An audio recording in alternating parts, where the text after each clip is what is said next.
अब हम computer medicine में पढ़ेंगे हेल्थ मैनेजमेंट इन्फॉर्मेशन सिस्टम, ठीक है। इसमें 3 चीजें इंपॉर्टेंट है, इसके कंपोनेंट्स, यूजेस और रिक्वायरमेंट्स, ठीक है। सबसे पहले कंपोनेंट्स को याद करने का तरीका डेस रूल्स या डेस डी से क्या आ जाएगा, डेमोग्राफिक और वाइटल मींस, ई से एनवायरमेंटल हेल्थ स्टैटिस्टिक्स, ठीक है। मतलब कि हम स्टैटिस्टिक्स ये होता है कि कितनी ज्यादा कितने लोगों में है, कहां कहां है, सारी चीजों को देखना। फिर उसके बाद हेल्थ स्टेटस, एस से स्टेटस, आर से रिसोर्सेज, यू से यूटिलाइजेशन नॉन यूटिलाइजेशन, ओ से outcome of medical care, F से फाइनेंशियल स्टैटिस्टिक्स, ठीक है। अब सबसे पहले जो है इसमें हम डेमोग्राफिक और उसके बाद vital means environmental health statistics, फिर हेल्थ स्टेटस यानी कि एस हेल्थ स्टेटस है, ऐसी बीमारी तो नहीं कि जिसमें मोर्टेलिटी हो जाए, जैसे कैंसर, डेथ की रेशो कितनी ज्यादा होता है, मोबिलिटी, हाइपरटेंशन और डायबिटीज की वजह से सारी प्रॉब्लम लॉन्ग टाइम के लिए रहती है, डिसेबिलिटी तो नहीं हो जाएगी, ऐसी बीमारी तो नहीं जिससे डिसेबिलिटी हो या पुअर क्वालिटी ऑफ लाइफ हो जाए, ये चीज हम देखते हैं हेल्थ स्टेटस में। फिर उसके बाद हेल्थ रिसोर्सेज देखते हैं कि रिसोर्सेज अच्छे हैं कि नहीं है, बेड की फैसिलिटीज है कि नहीं, मैन पावर उसकी कितनी मिलनी कैसी है, यूटिलाइजेशन है non utilisation of health service को यूटिलाइज किया जा रहा है कि नहीं किया जा रहा, फिर उसको मेडिकल केयर दी जाए उसको, उसके आउटकम कैसे आ रहा है, फाइनेंशियल स्टैटिस्टिक्स, ये सारी टेस्ट डी से demography and vital means environmental health statistics, health services, health status, health resources, utilisation non utilisation, outcome of medical care और फिर उसके बाद आ जाएगा फाइनेंशियल स्टैटिस्टिक्स। फिर उसके नेक्स्ट हम पढ़ेंगे uses of the health management information system. इसके यूजेस हैं, सबसे पहले आप मेजर करते हो कि लोगों का हेल्थ स्टेटस, कि हेल्थ स्टेटस कैसा है, ठीक है। फिर उसके बाद क्वांटिफाई करते हैं health problems medical and needs के किन चीज़ों की उन्हें कौन से इश्यूज ज़्यादा आ रहे हैं, कौन सी हेल्थ प्रॉब्लम ज़्यादा फेस करनी पड़ रही हैं और कौन सी उनको ज़रूरत है, ठीक है ना, नीड्स उनकी। फिर उसके बाद जो उनका हेल्थ स्टेटस है उन्हें कंपेयर किया जाता है, ठीक है, with the local, national and international level. For local,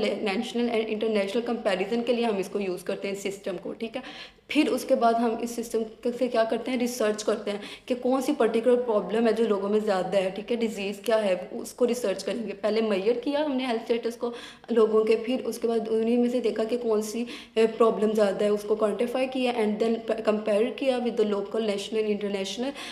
health status के साथ एंड देन आपने रिसर्च करना है द पर्टिकुलर प्रॉब्लम जो हम देख रहे हैं हम लोगों में ज़्यादा, एंड देन प्लानिंग करते हैं इसके ज़रिए, planning, administration and effective management, ठीक है ना, उन इशूज़ के लिए प्लान करना और उसके लिए जो है ना एडमिनिस्ट्रेशन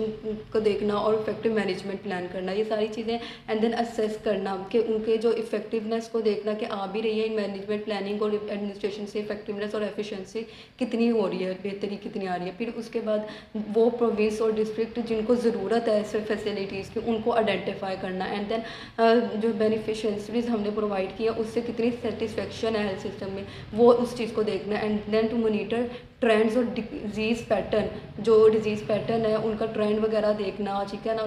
और फिर उसके बाद वो पॉपुलेशन जो एट रिस्क है उनको देखना। ये सारा आगे सबसे पहले मेजर किया हमने, हेल्थ स्टेटस को कंपेयर किया, फिर रिसर्च हमने की जो पर्टिकुलर प्रॉब्लम की, फिर हमने प्लानिंग की, एडमिनिस्ट्रेशन की, इफेक्टिव मैनेजमेंट की और देन उसके इफेक्टिवनेस को, एफिशिएंसी को असेस किया। फिर जो डिस्ट्रिक्ट और प्रोविंस है जिनको ज़रूरत है फैसिलिटीज़ की, सपोर्ट की, उनको आइडेंटिफाई किया एंड देन हमने सेटिस्फेक्शन देखी जो बेनिफिशरीज हमने प्रोवाइड की थी एंड देन मोनीटर किया उन ट्रेंड्स और डिजीज़ पैटर्न को हमने मोनीटर करना है एंड देन वो पॉपुलेशन जो रिस्क पे है उनको देखना है। फिर उसके बाद आ जाता है requirement of the good HMIS, यानी कि एक अच्छे जो है ना हेल्थ मैनेजमेंट इंफॉर्मेशन सिस्टम के लिए क्या क्या रिक्वायरमेंट्स होनी चाहिए। सबसे पहले सिस्टम जो है वो पॉपुलेशन बेस्ड हो, यानी कि एक इंडिविजुअल ना हो, एक लोग की मदद ना करे बल्कि पूरी पॉपुलेशन की मदद करने वाला हो, प्रॉब्लम ओरिएंटेड हो, जो प्रॉब्लम है उसको देखे, उसको सोल्व करे, ठीक है। और फिर उसके बाद रिसोर्स प्रोवाइड करे फॉर द फीडबैक, ताकि आपको पता चले कि जो हमने प्लानिंग की है, एडमिनिस्ट्रेशन की है अपनी बेहतरी के लिए, उसके